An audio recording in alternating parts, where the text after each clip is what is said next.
All right, this has been highly anticipated for a while now, and we finally have some time to sit down and watch this. This is Taylor Swift's NPR Music Tiny Desk concert. I've been saying I want to check this out for a long time now, and I'm super excited to check it out, see what it's like, because I always say my favorite version of Taylor Swift is when she's like more acoustic, right? That's like my favorite way to listen to her, I suppose. And that's exactly what NPR Tiny Desk is those stripped back performances. This is a 30-minute long performance, so we're going to be here for a minute. But that being said, get your snacks, come join me. Also, if you have not checked out our Patreon, we have a ton of exclusive Taylor Swift content in there, where we're checking out documentaries, movies, concerts, albums, all kinds of stuff like that. So if that sounds interesting to you, link in the description for our Patreon. We also live stream every Tuesday, Wednesday, Thursday at 7 p.m. EST. Without further ado, this is Taylor Swift's Tiny Desk concert. Let's do it.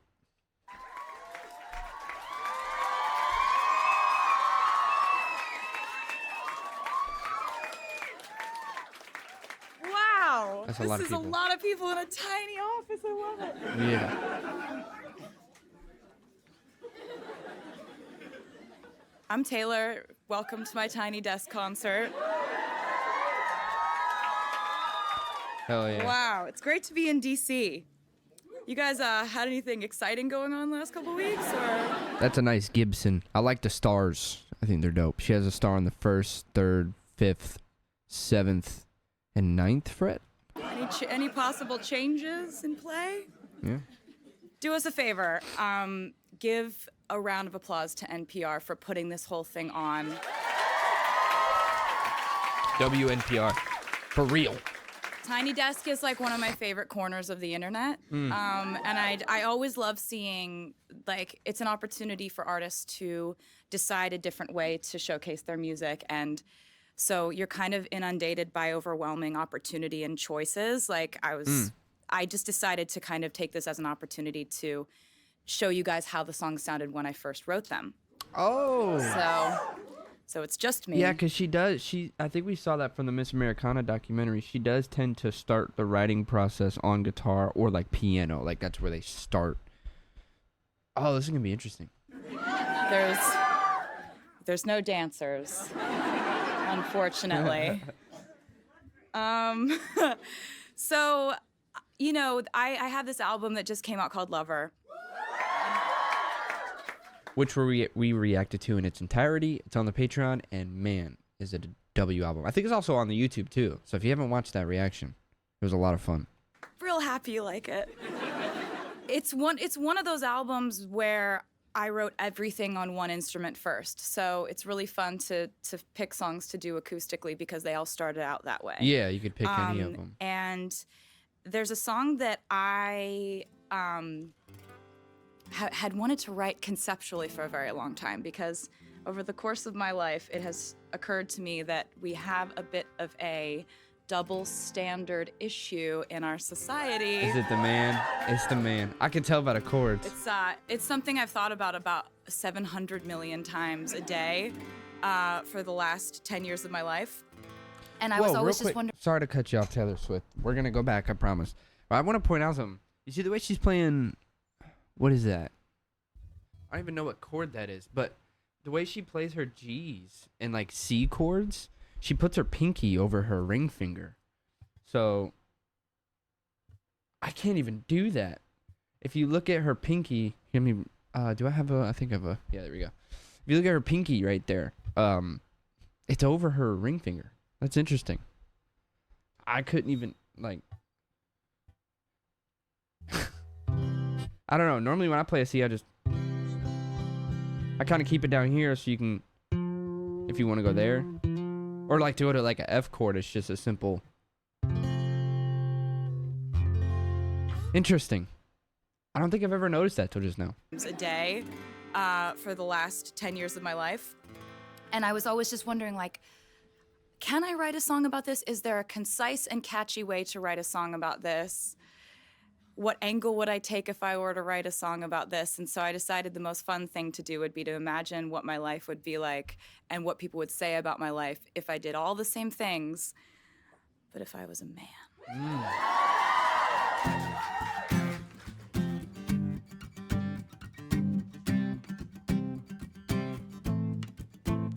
I would be complex. Okay. I would be cool. They say I played the field before I found someone to commit to, and that would be okay for me to do. Every conquest I had made would make me more of a boss to you. I'd be a fearless leader. I'd be an alpha type. When everyone believes ya, what's that like? I'm so sick of running as fast as I can, wondering if I'd get there quicker if I was a man. And I'm so sick of them coming at me again, 'cause if I was a man, then I'd be the man. I'd be the man. I'd be the man. They'd say I hustled, put in the work. Dude, okay, sorry. I know I got a little carried away there. I was just watching. One thing already is I love the accompaniment. She's so like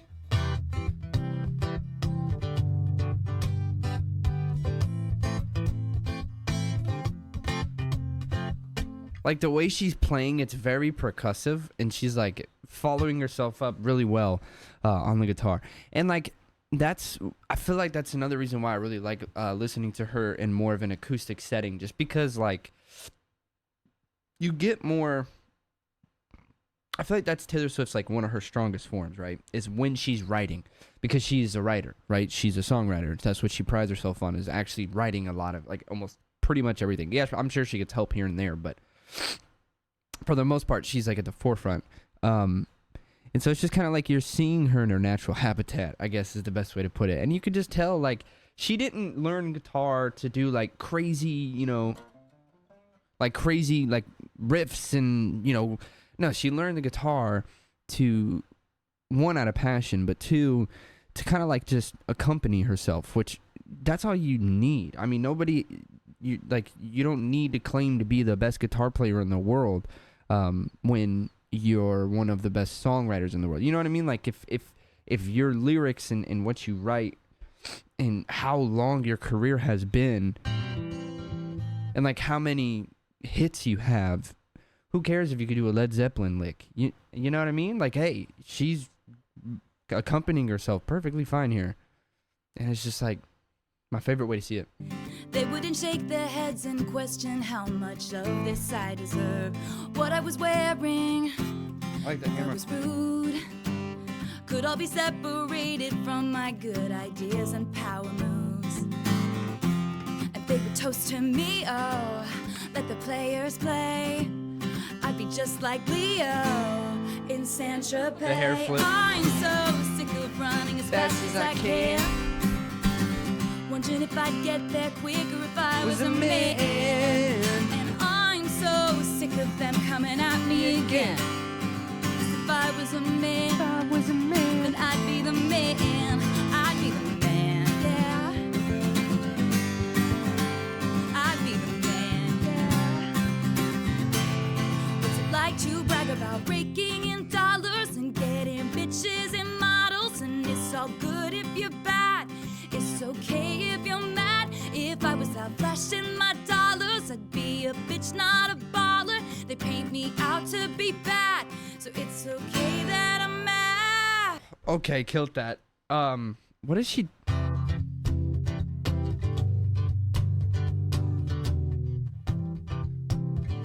I think it's like playing around with like a C, G, back to C, then A minor. So, yeah, just your basic open chords. But there's a reason why those chords are used in so many songs. Because one, they are like the easiest chords, I'd say, to play aside from, power chords, which is just 2 at a time. But, like, that's all you need. That's why. That's really all you need. Like, can you make it more, like, extravagant? Yeah. But if you don't need to, then don't. If it ain't broke, don't fix it, essentially. And again, Taylor Swift's not out here claiming to be Mozart. She's just a songwriter. And what classifies a songwriter? Let's see.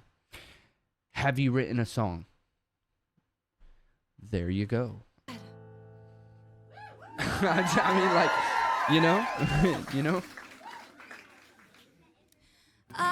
so sick of running as fast as I can.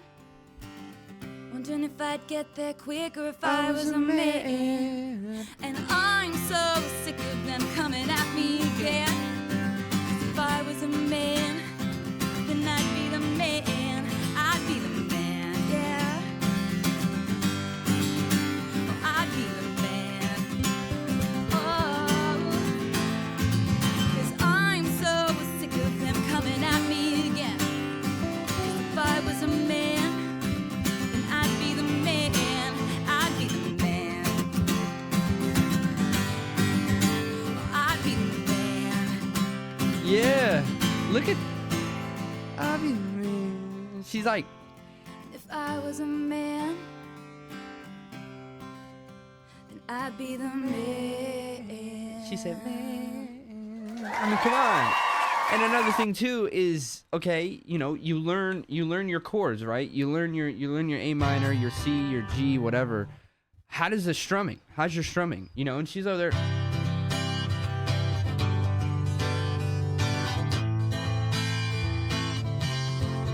Like she's like, you know what I mean? Like it's more than just doing the like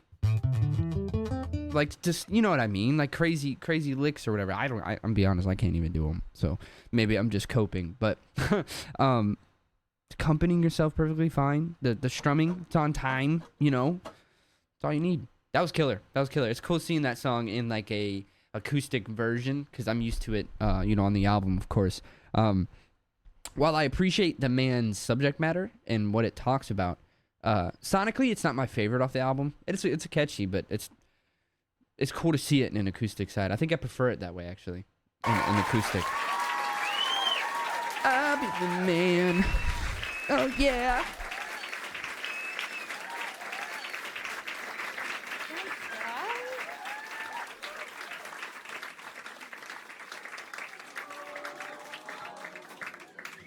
So, Piano.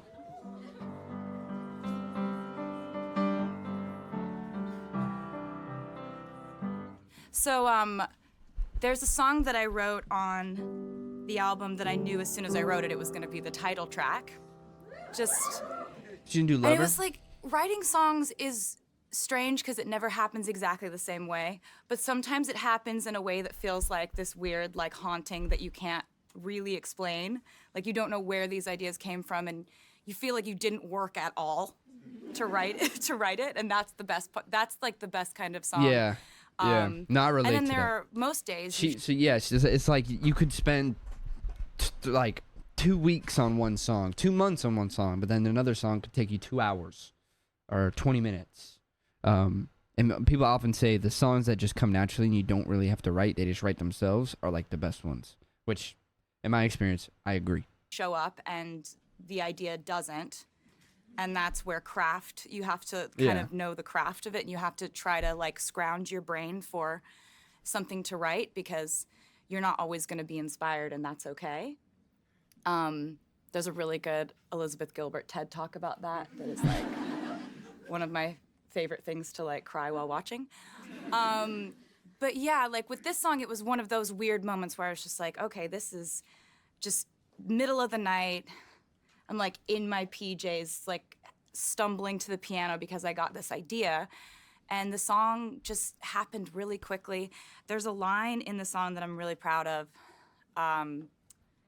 And the line says, "With every guitar string scar on my hand, I take this magnetic force of a man to be my lover." Line is really special to me because I've spent quite a bit of time writing breakup songs. And songs about things not turning out the way you wanted them to, or songs about what you thought would be love and it turned out to not be that at all, or, you know, just kind of the struggle of life. I find songwriting is really just like a cathartic, therapeutic thing for me. And so there are a lot of things I've written about in my life that were like the harder things I've had to go through. So I took that as a metaphor for like, you know, the times when I was learning to play guitar and I'd like play till my fingers bled when I was a kid, and I still have those marks from that. And, all the times I'd be like changing a string and it would pop, and I still have scars from that. Dude. But it's also a bigger metaphor. One of them bitches get in your eye, it's over. Luckily, I have glasses, and I swear, one actually hit my. If I wasn't wearing glasses, I probably would have lost an eye. Be careful when you're changing guitar strings, man. Like, in life, you accumulate scars, you accumulate hurt, you accumulate moments of, learning and disappointment and struggle and all that. And if someone's going to take your hand, they'd better take your hand, scars and all. This is called Lover. That's the point, right? That's the Taylor Swift songwriting. Now, I don't want to sit here and say Taylor Swift is like the only person writing lines like that. Like, obviously there's tons of singer-songwriters out there with phenomenal lyrics. But this video is about Taylor Swift, so we're going to talk about Taylor Swift. Yeah, man. And I think with the accolades that she has with her songwriting and lyrics, that alone just, I feel like, should cement her in music, regardless of what she does on a guitar or piano. The reason why I'm bringing this up is because there's articles that are out there, and I've seen videos, the countless videos of people slamming her because her guitar playing isn't, Jimi Hendrix, right? Or her guitar playing is just basic chords or whatever. And it's like, while that is true, she does normally stick to like the easier chords. That's because that's all she needs, man. Like, she's not trying to write Freebird solo type stuff. She's not. She's out here writing singer-songwriter music. What singer-songwriter song has insane guitar solos? None. Because it's about the songwriting. It's about the lyrics, right? The guitar is simply just an accompaniment to that.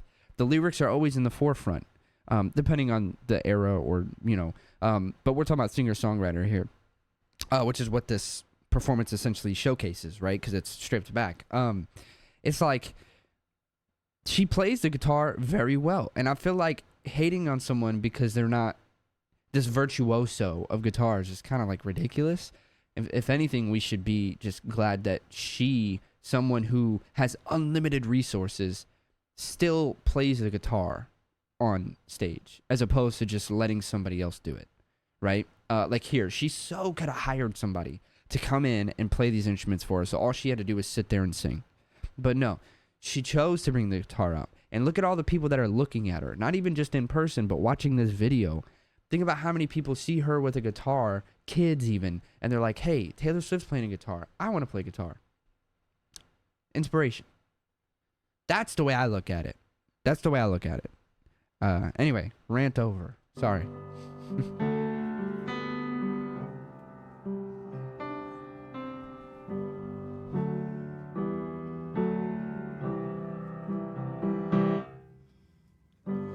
We could leave the Christmas lights up till January. I do.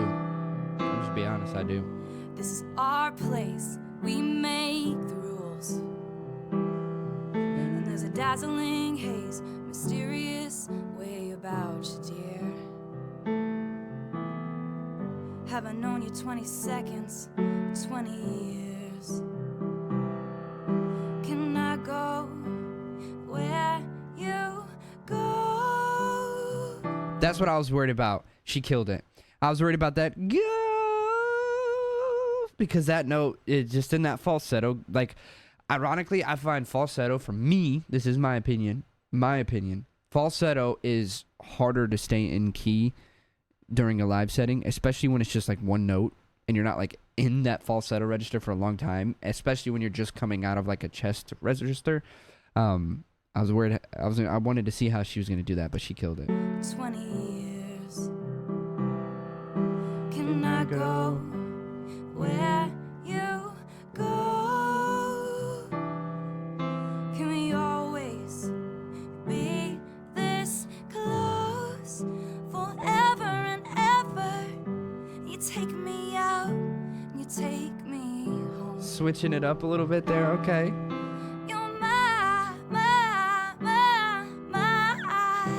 See, this is why I like Taylor Swift in the stripped back version. Because while I really, that like the my, I love that part of the original song, but here she did it like once or twice, but then she kind of just, I don't want to say gave up, but like on purpose, like gave up, if that makes sense. It gives it more of a raw feeling when it's not as like, you know, pretty and perfect. I like when it's like has a little bit of that like, I don't know the correct word, I guess. I'm going to say DIY because, you know, normally you associate DIY with like make it yourself. So you get what I'm saying. I like that because it gives it soul. And the little crack too. Like, come on. Lover.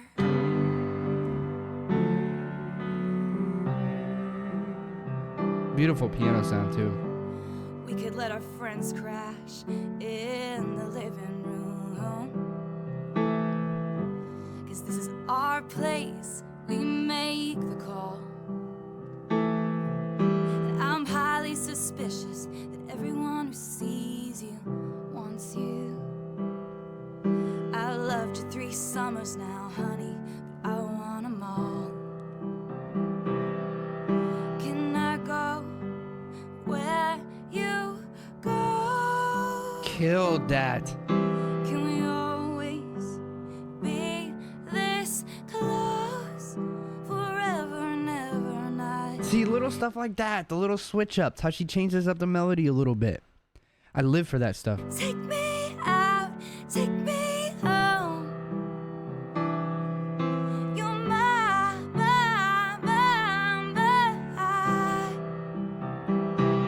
lover.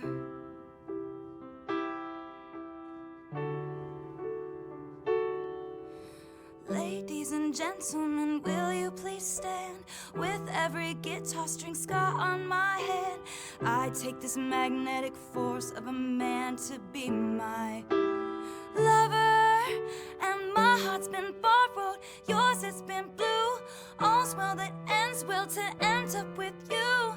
Swear to be over dramatic and true to my lover. And you'll save all your dirtiest jokes. Oof. For me. And at every table I'll save you a seat. Can I go where you go? See, okay. I want to say one thing. I just want to appreciate the fact that with Taylor Swift's notoriety and how famous she is, she's putting out albums like Folklore and Evermore. Right? Because when a lot of people think Taylor Swift, they think pop star nowadays, right? Because of, you know, with The Life of Showgirl coming out, the Lover album, and just the 1989 album, all that. Obviously, you have her country side, like Fearless and stuff, but she has all this notoriety. People know her as a pop star, but yet she puts out albums like Evermore and Folklore.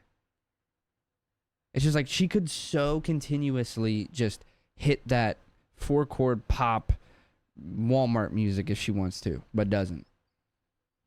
Instead, she's showing her massive fan base and whoever else knows of her different sides to the music. It's not all just pop, you know, A minor, C, G, F, whatever. Like, while those chords are in these songs, it's the tonal quality of it all.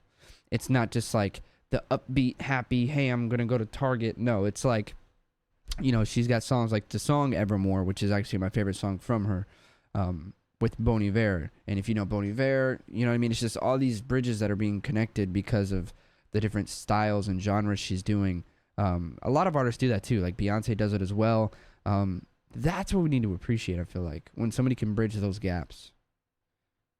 But like Taylor Swift, like I'm telling you, her voice just, for me, is at its peak when it's this. I don't know why. That's just my opinion, which we all have our own opinion. This is mine.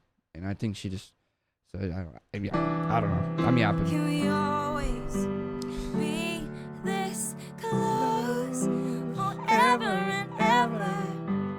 Take me out, take me home. You're my.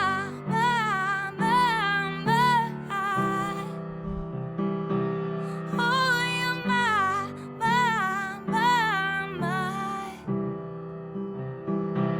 Darling, you're my.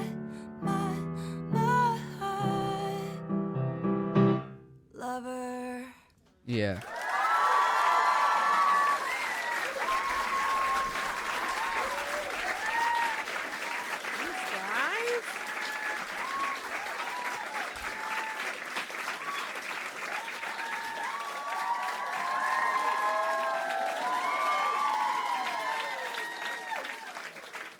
You guys ever had costume changes at Tiny Desk? So over the course of the years that I've done interviews, which is I think probably about like 15 or 16 years now, I've gotten a question over and over again that I think has the potential to seriously deteriorate my mental health. The question is, what will you ever do if you get happy? Like, what will you write about? It's funny because she's getting married at the time of recording this. Will you just never be able to write a song again? It's an interesting question. And you know, in the interviews, when I would get that question as a young person, and I'd kind of be like, well, I started out writing songs about stuff I had no idea about. Like, I started writing songs when I was 12 years old, and they were usually about, like, heartbreak. I had no idea what I was talking about, but I had watched movies and I had read books, and so I would grab inspiration from character dynamics, as you do. So sorry for sneezing. Actually, I'll take this opportunity to say, yeah, a lot of people might not realize that the debut Taylor Swift album, most of those songs she wrote when she was like, 12, 13, 14, like Tim McGraw, all of them, before she even experienced any of it. I would grab inspiration. See, that's just knowledge that I've picked up going through her entire discography. From character dynamics, as you do. And so I would say in the interviews, like, I'd probably just do that. Like, if stuff is going on in the world that's not just happening to me, like, maybe I could get inspiration from that. Life But of then a I'd go showgirl. home and I'd be like, what would happen if I was ever happy? Like, would I not be able to do the thing that I love the most in the world? Like, oh my God. Would I not be able to write breakup songs anymore? I love breakup songs.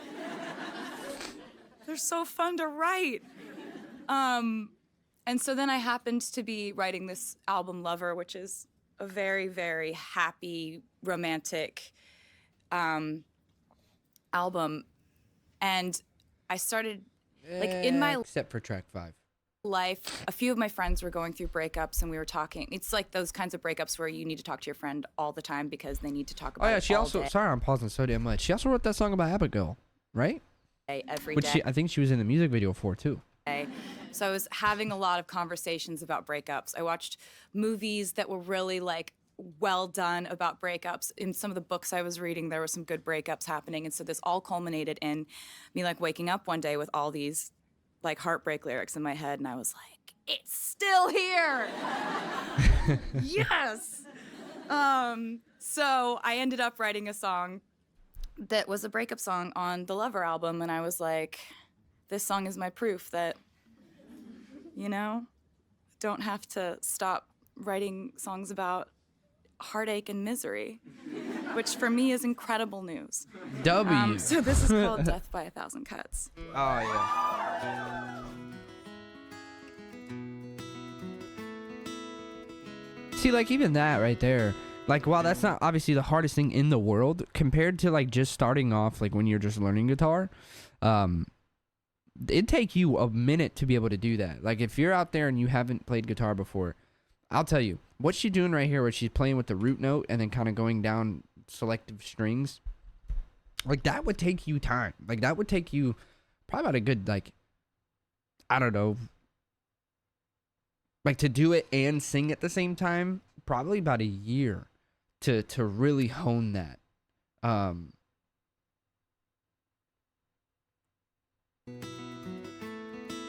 just don't understand. Why are we hating on people for playing guitar?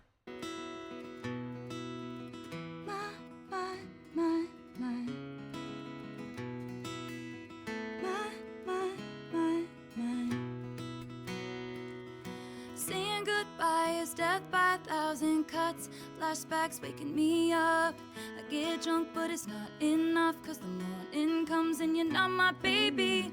I look through the windows of this love, even though we boarded them up.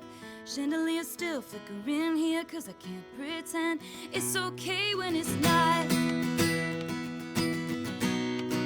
It's death by 1,000 cuts.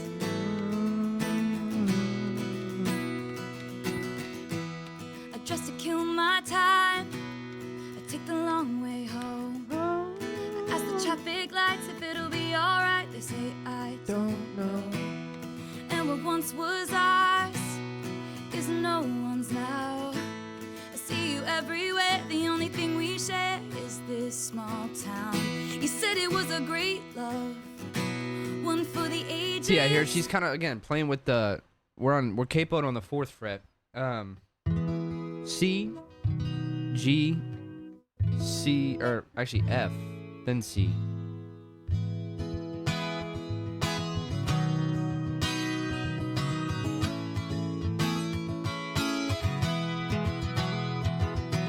But then I seen her doing some kind of like walk down.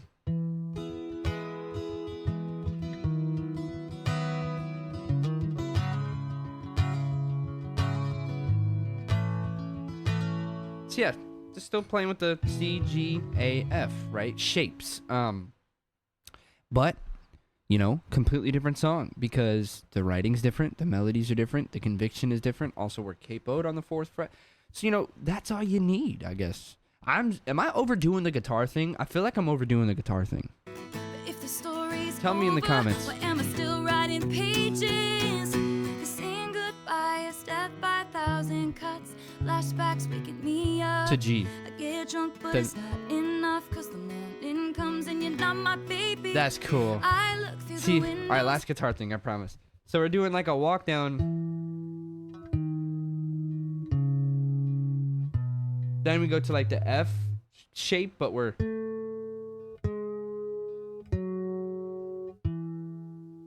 It comes together so...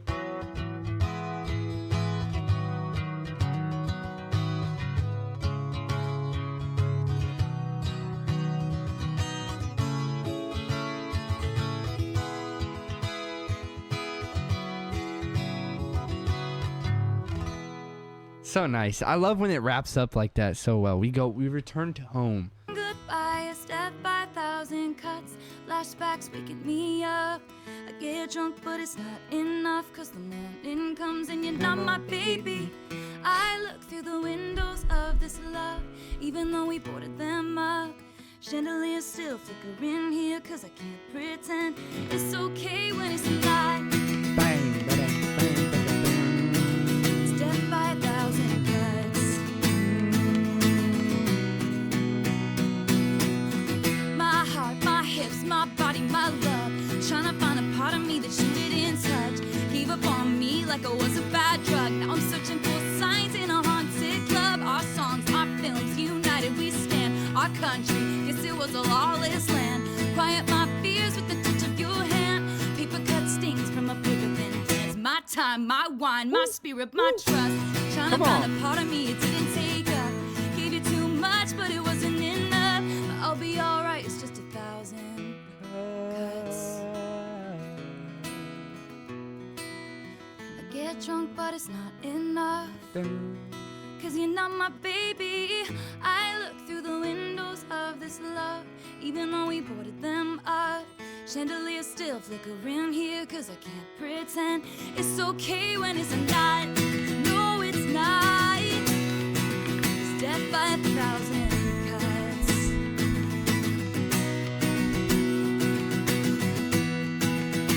My body, my love, my trust. But it wasn't enough, no, no.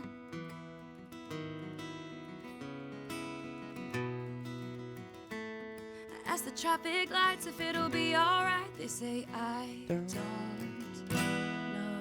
Come on. She also did a version of that at, it was like a Live in Paris or something. That's really good too. I've already said I prefer this song in an acoustic setting, to be honest.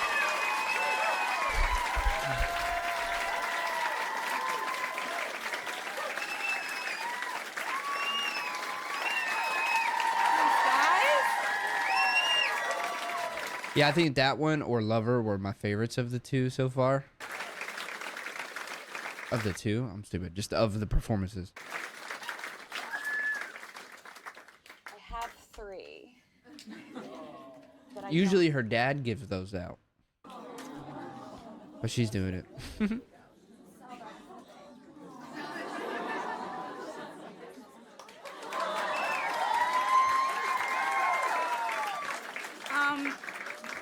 So I was trying to think of what songs to do for this, and you get like, I think you get like 4. So I was just like, and so I was thinking about how it's autumn, and that's like my favorite season. And Autumn. people on the internet have been like kind enough, like in and amongst the people who care about my music, have been kind enough to associate autumn with one of my albums called Red. That's one that we still need to check out. We're going to check out Red. We're going to check out the Red album. We already checked out Fearless, Folklore, Evermore, Reputation, Midnights, which is all on the Patreon if you want to check out our reactions to them. We still have a little bit of Speak Now to get through, and then Red. All of it's leading up to the Eras tour. And, you know, I guess it's just a very like autumny album. And so I was thinking about that. Like, Type in the comments if you made it this far. What's your favorite season? Mine's winter. like how it's so nice, the crisp fall air is happening. Winter. And, you know, I don't Google myself ever. I recommend you not do it either. But my dad does. And he like will send me links to things, and every once in a while I'll see them, and that's the only way I get my news. But fair. he sends me these lists that are like very nice, like ranking my songs, which that's really nice of people to do. I really love that people do that, and I find it really nice, and I'm grateful that people care enough to rank my songs. There's one song that like I'm particularly proud of, because when the Red album came out, there was this one song on the album that I was like, I'm the only one who loves this song this much. But it's only because it happened to me and it was personal. No one else is gonna like All Too Well as much as like. Oh wow, All Too Well. And when it came out on the album, like slowly but surely over the course of that album's life and then beyond, you know, you guys have made that song something that was way more than I ever thought the life of that song would be. And like, I've just had so much fun playing it in concert and like screaming it with you guys, like, and yeah, so the fact that the song went out into the world and you guys like made it so that it's like always, I think it's usually number 1 on any list that's like saying what my songs are, which is great. And I'm happy that like my opinion lines up with your opinion on that, because that was probably my favorite song on Red. And so I figured that maybe I would play it for you. Before I do play it for you, I just wanted to say thank you so much for having me. This is really amazing to get to do this, and I'm honored that I was invited, and the fact that this many people would want to cram That into is a a space. lot of fun. That is a lot of I people. understand the sacrifices that have been made for me today. So, here's a sad song about fall. This is a good one. The short film was like.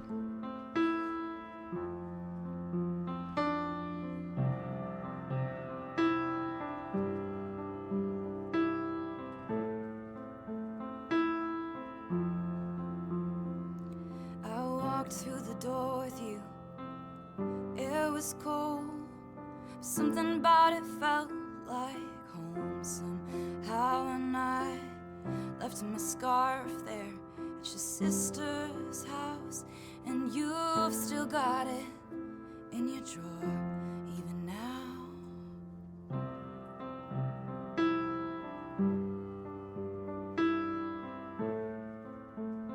The piano, man. With your sweet disposition, my wide-eyed gaze was singing in the car, getting lost upstate. Autumn leaves falling down like pieces into place. I can picture it after all these days, and I know it's long gone, and that magic's not here no more. And I might be okay, but I'm not fine at all.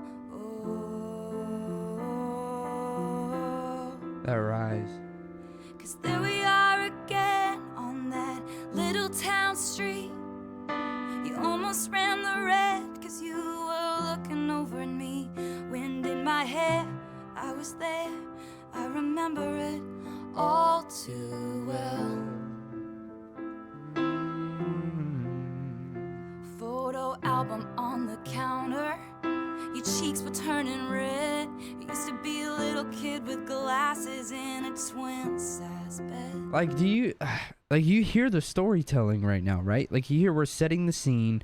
We know it's autumn, probably because of the build up to where before she started playing it. But like, just if we were just listening to the song, we know it's autumn. We know it's cold, right? Setting the scene of us in the car, coming into the house, like just the scenes being set and the story being told. It's so descriptive yet captivating at the same time. Like, that's something that you don't just, you're not born with that. I feel like that's something that the passion has to be there, but then on top of that, same with the knowledge, right? She's probably read and heard dozens, thousands of songs that do that same thing, where it sets a theme or a scene, and then just practice and just writing and writing and writing and writing and writing. Like the what's the word I'm looking for?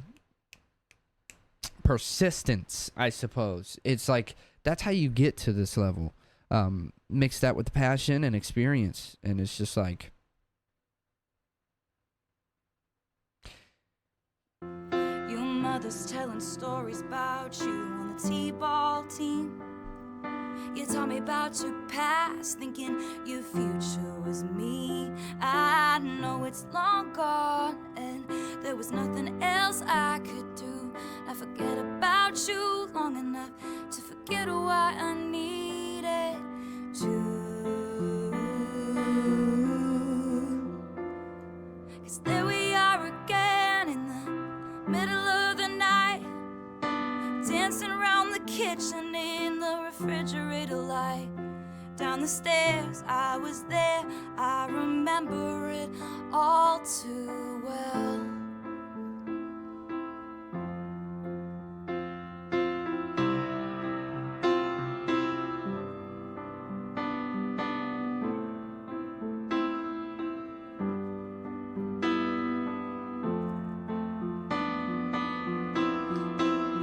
Maybe we got lost in translation. Maybe I asked for too much. Maybe this thing was a masterpiece till you tore it all up. Running scared, I was there, I remember it all too well. And you call me up again just to break me like a promise, so casually cruel. In the name of being honest, I'm a crumpled up piece of paper lying here, 'cause I remember it all, oh, oh. like that line, crumpled up piece of paper lying here, because I remember it all too well. When you write something on a piece of paper, and you crumple it up and throw it away, right? The paper's still there. Matter cannot be created or destroyed. Go back to science class for that one. But the paper's still there, and so is the writing on it, right? But it's crumpled up, so it's damaged. So it's just, in this case, she's, she remembers everything, but, she was just everything just kind of got thrown to the side. It's just like the metaphors, right? The metaphors are like a huge thing with Taylor Swift's music, and how the songs are like callbacks to one another. And I don't know why. I'm going to just say this right now. I don't even know if people are still watching this video at this point, because I've been recording for 45 minutes, so I don't even know. But I don't know why I came into this video feeling like I need to defend Taylor Swift, because I don't. But I guess it's just because this type of music resonates with me so much. The songwriting, right? Telling a story through music. And it's just like, how can anybody be upset about stuff? When all the person's doing is writing their story and giving it to the world. you don't have to listen to it if you don't want to. But like, there's a reason why, you know, she has gotten so much success, as well as like other artists have gotten so much success. It's just because they're able to do it very well. And just because they can't do it the way you or the next person wants them to, they still do it their own way, and they are where they are. So I promise that's my last tangent about that. Just know that when you watch this channel, if you're new here, I'm very passionate about music. It's my thing. I love it. I love having conversation about it. I'll shut up now. Stupid, man. I'm dumb. Too well.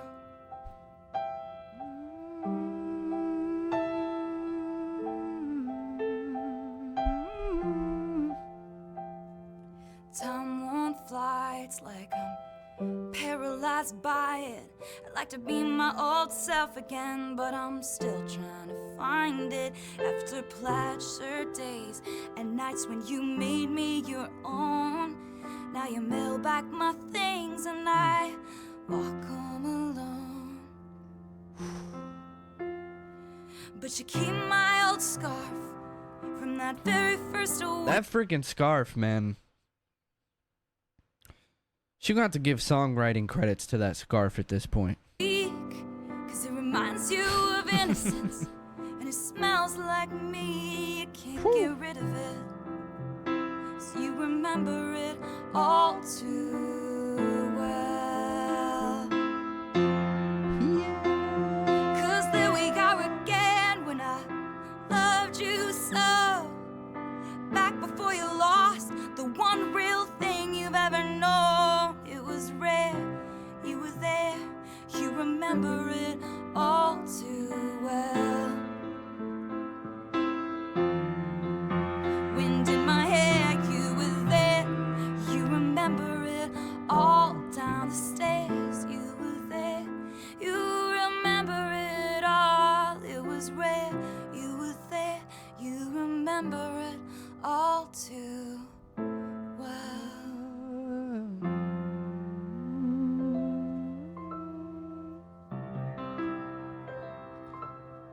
Yeah, you always gotta end it like with the. Thanks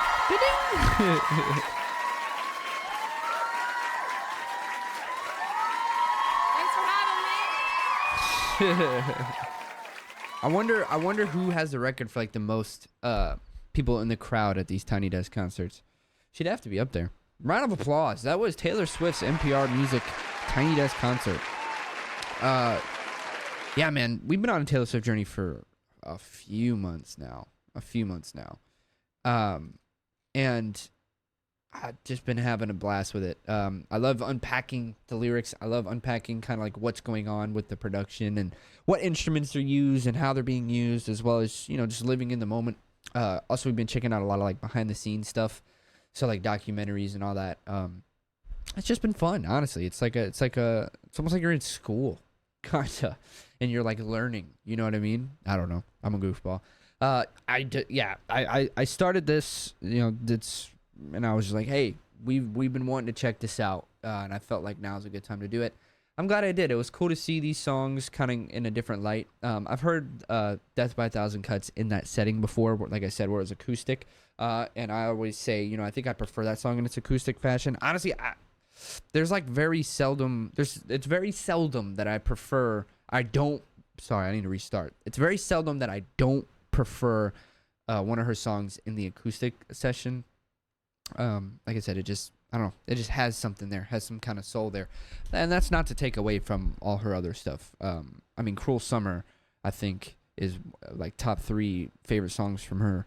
And I don't know if I would prefer that in an acoustic session. I think I like the fact that Cruel Summer is as big as it is sonically. But yeah, that was a lot of fun. Thank you for joining me today. Yeah, if you made it this far, again, type in your favorite season. Mine's winter. I just love the snow and stuff like that. We still have yet to check out the other half of Speak Now, the album, which we are going to get to. Then we're going to do the next album and next album and next album, all the way up to the Eras Tour, because we're on this journey and we're driving this journey home. So thank you to everybody who's been supporting me and each other on this journey. Patreon's in the description. We go live on Twitch every Tuesday, Wednesday, Thursday, 7 p.m. EST. And yeah, I think that's where we wrap this one up. Much love.